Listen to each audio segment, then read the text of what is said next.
Assalamualaikum warahmatullahi wabarakatuh. Sahabat daring semuanya, apa kabar? Lama kita tidak berjumpa. Kali ini saya akan membahas satu topik tentang pembelajaran pemanfaatan e-learning gitu ya. Ini apa nama itu, UAS sudah selesai. Nah, saat UAS sudah selesai, maka saatnya bagi kita para dosen dan para guru itu untuk apa? Melakukan koreksi. Nah, memang koreksi itu lebih menyusahkan sebenarnya daripada bikin soal. Lebih enak bikin soal daripada koreksi. Kenapa? Karena koreksi itu selain beban berat mental, beban berat sebagainya gitu ya. Kalau bikin soal itu lebih mudah, cepat ya.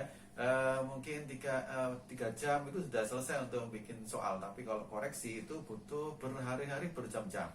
Nah, di dalam pembelajaran daring kemarin kita sudah menyusun menyusun soal ya. Satu soalnya adalah dalam bentuk esai. Mungkin pertanyaannya adalah bagaimana cara kita mengoreksi soal dalam bentuk esai supaya cepat, kemudian dan sesuai dengan prosedur yang ada. Maksudnya prosedur yang ada itu bagaimana? Kalau kita itu sebenarnya kalau kita lihat cara koreksi esai yang benar itu adalah satu soal itu, misalkan nih dalam satu kelas ada 50 orang mahasiswa, maka kemudian kita punya soal esai 5 misalkan gitu ya.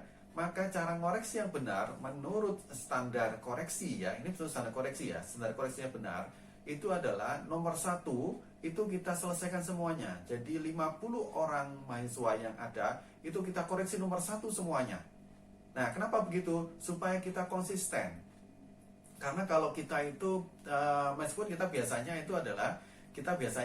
ini cara yang salah ya, cara yang salah. Saya juga melakukan hal yang sama selama ini ketika saya menggunakan secara manual gitu ya. Biasanya kita ngoreksi misalkan tadi ada 50 mahasiswa, kemudian soal esainya ada 5, kemudian biasanya kita selesaikan nih, 1 orang 5 soal, 1 orang 5 soal, 1 orang 5 soal. Itu apa menyebabkan kita itu loncat-loncat dalam berpikir, dan itu bikin lama. Karena apa? Karena dari soal 1, soal 2, soal 3 itu beda-beda topiknya. Kalau beda-beda topiknya, kemudian kita susah untuk membandingkan gitu ya. Membandingkan antara jawaban mahasiswa A, mahasiswa B gitu ya. Kalau kita nanti kembali dari mahasiswa A sudah selesai 1 sampai 5, kemudian kita ngoreksi ke mahasiswa B yang 1 sampai 5 juga. Nah, itu kadang-kadang konsentrasi kita, otak kita itu jadi terpecah. Nah, itu cara yang salah. Cara yang benar itu harusnya adalah ketika kita punya mahasiswa 50, soalnya ada 5 esainya, cara yang benar itu apa? Cara yang benar adalah kita koreksi satu soal, nomor 1 itu kita koreksi ya, koreksi semuanya. Jadi mahasiswa nomor 1 sampai mahasiswa nomor 10 ya, mahasiswa 1 sampai mahasiswa nomor 50 misalkan, itu semua kita koreksi, selesaikan semua nomor 1 semuanya. Nah, dari sinilah kita cara koreksi yang esai yang benar seperti itu kenapa dikatakan benar? Karena kita punya konsistensi dalam menilai. Jadi antara siswa 1, siswa 2, antara siswa A, B, C, dan D sampai seterusnya sampai 50 itu kita bisa bandingkan nomor 1 jawabannya. Itu akan membuat kita cepat. Peta otak kita berpikir juga akan konsisten. Dan satu lagi itu adalah kita akan bisa melihat bagaimana kemiripan jawaban dari mahasiswa A, mahasiswa B, mahasiswa C gitu ya. Nah, itu cara benar. Tapi kalau kita menggunakan manual, itu bisa dibayangkan kalau kita punya 50 mahasiswa, itu bisa satu soal itu kita jejer semua lembar jawabannya, kita jejer sampai 50. Nah, itu kan susah. Ya, ada juga beberapa teman dosen saya itu mempraktekkan caranya benar itu. Cuma dia mempraktekkan karena mejanya cuma kecil gitu ya. Mejanya kecil sehingga yang dipaparkan, yang dibandingkan itu hanya sampai 5 mahasiswa saja. Untuk nomor satu saja itu hanya dibandingkan hanya 5 orang mahasiswa saja. Itu kalau cara manual. Nah, itu susah. Nah, ini kesempatan kita. Kemarin kita sudah melakukan ujian online, ujian secara daring. Salah satunya adalah kita menggunakan atau membuat soal dalam bentuk esai.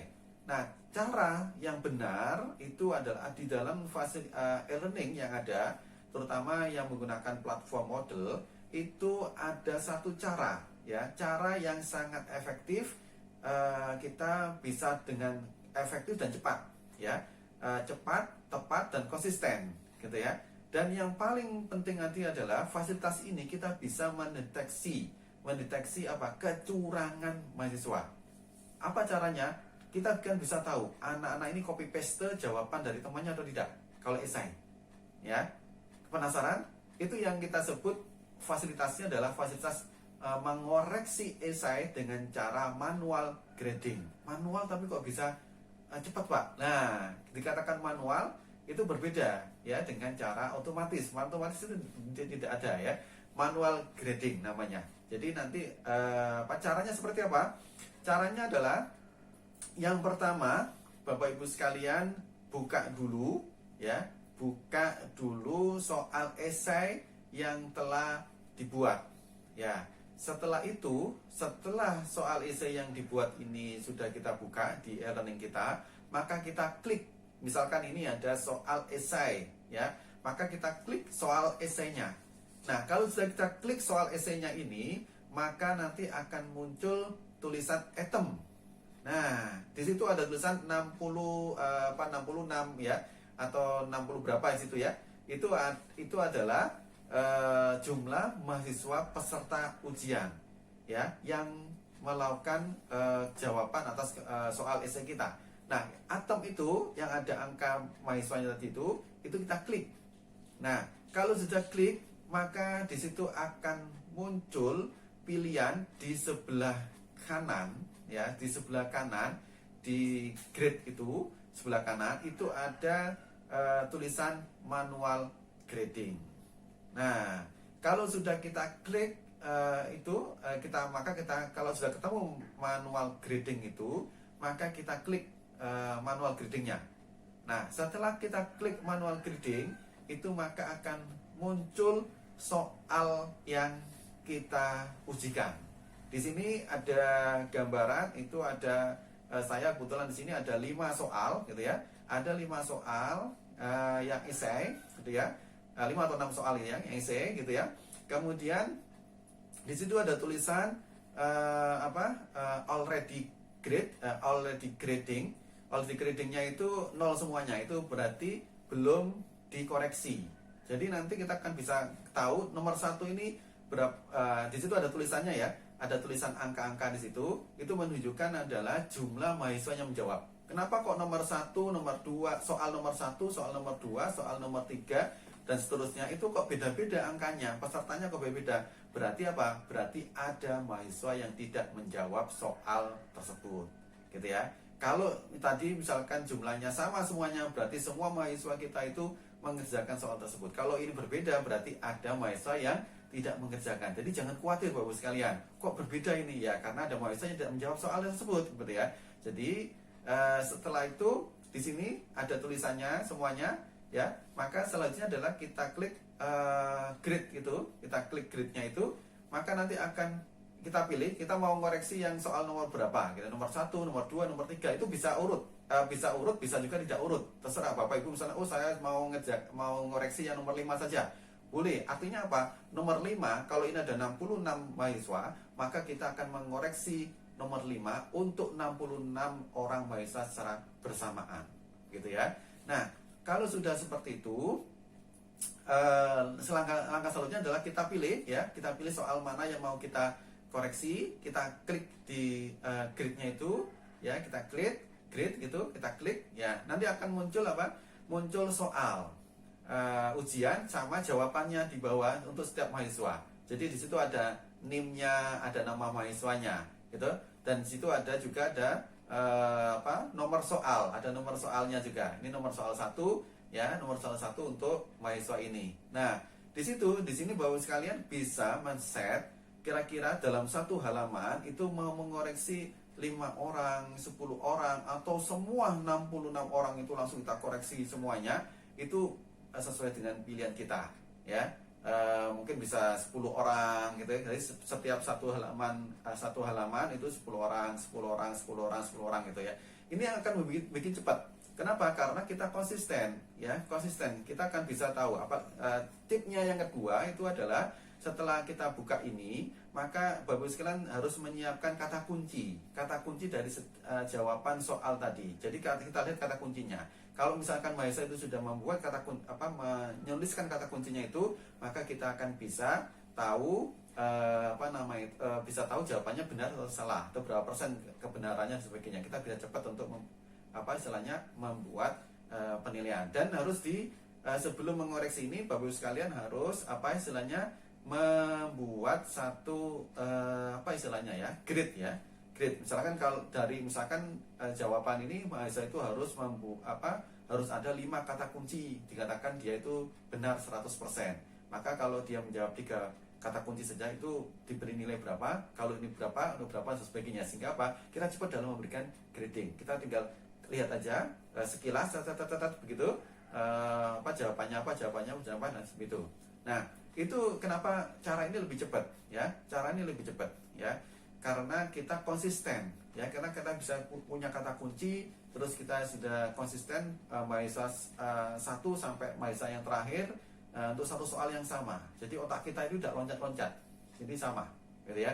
Itu kelebihannya. Jadi cepat, konsisten, dan efisien gitu ya.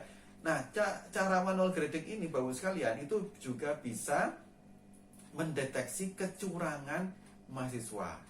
Nah, ini contoh kasus di sini. Contoh kasus ini ada mahasiswa yang ketahuan nyontek. Itu bisa kita lihat ini. Kita lihat antara jawaban Mahesa pertama dan jawaban Mahesa kedua itu kelihatan sangat persis sekali. Ini bisa kita deteksi kalau kita menggunakan manual grading. Kalau kita tidak menggunakan manual grading, kita urut secara absensi Mahesa nomor 1 semuanya seperti kita melakukan ya, Mahesa A kita koreksi soal nomor 1 sampai nomor 5 gitu ya. Itu tidak akan bisa ketahuan antara jawaban antara Mahesa 1 dengan Mahesa yang lainnya. Nah, itu yang menjadi bahaya. Ini copy paste-nya kelihatan gitu ya. Nah, kalau di sini dengan manual grading ini kita bisa mencek jawaban antar mahasiswa untuk satu nomor yang sama, kita bisa cek gitu ya. Kita bisa cek kemiripannya. Kalau seperti ini jelas itu mirip sekali. Nah, mau diapakan Mahesa seperti ini? Ya itu tergantung Bapak sekalian gitu ya. Kalau Bapak sekalian Mahesa dosen yang merasa kasihan dengan Mahesa ini, ya lebih baik dicoret saja gitu ya. Loh, kenapa? Kalau kasihan kan harusnya tidak dikasih nilai. Kalau kasihan kan harus kasih nilai, Pak. Tidak. Kalau kita kasih nilai, kalau menurut saya itu namanya Bapak sekalian tidak kasihan kepada Mahesa ini. Kenapa? Dia akan berbuat kecurangan itu terus dan kita membiarkan Mahesa itu tidak pernah belajar mana yang benar. Tapi kalau Bapak sekalian kita kasih hukuman, bukan hukuman lah, ini adalah pendidikan ya. Kita sebutkan aja. Kita di dalam manual grading ini bisa juga kasih komentar ya. Mohon maaf, kalau saya biasanya karena mau jawaban seperti ini saya tulis mohon maaf jawaban Anda itu sama dengan teman saudara. Jadi sementara tidak saya kasih nilai, kan begitu. Itu adalah bentuk rasa kasihan kita. Supaya apa? Supaya mahasiswa tahu diri, wawas diri bahwasanya perbuatan itu salah, sehingga nanti dia bisa memperbaiki dirinya. Karena apa? Karena pendidikan itu adalah membentuk orang dari sesuatu yang kondisi tidak baik menjadi kondisi yang lebih baik lagi. Jadi oke, Bapak sekalian, itu cara koreksi kita manual grading. Mudah-mudahan ini bermanfaat gitu ya. Silakan dicoba, bandingkan rasanya antara Bapak sekalian menggunakan fasilitas manual grading ini dengan menggunakan fasilitas kalau koreksinya itu satu orang diselesaikan semuanya, satu orang selesai semuanya. Saya rasa manual grading ini akan lebih cepat, lebih akurat, lebih konsisten, lebih efisien waktu kita, dan yang paling penting adalah kita bisa mendeteksi mahasiswa itu curang, copy paste atau tidak. Karena apa? Karena di dalam ujian online ini, apalagi dalam bentuk esai, yang paling sering terjadi adalah mahasiswa melakukan copy paste jawaban temannya. Oke, selamat mencoba Bapak sekalian. Semoga berhasil. Semoga ini bisa membantu Bapak sekalian untuk melakukan koreksi. Jadi supaya dengan e-learning ini kita akan tahu bedanya, rasanya bahwasanya dengan e-learning itu merupakan alat bantu kita untuk lebih efisien dalam koreksi, efektif dalam koreksi, dan yang paling penting adalah ujian ini, UAS ini tidak hanya sekedar memberikan nilai, tapi juga memberikan pendidikan kepada mahasiswa kita supaya menjadi insan yang lebih baik. Terima kasih, sekian, selamat mencoba semuanya. Assalamualaikum warahmatullahi wabarakatuh.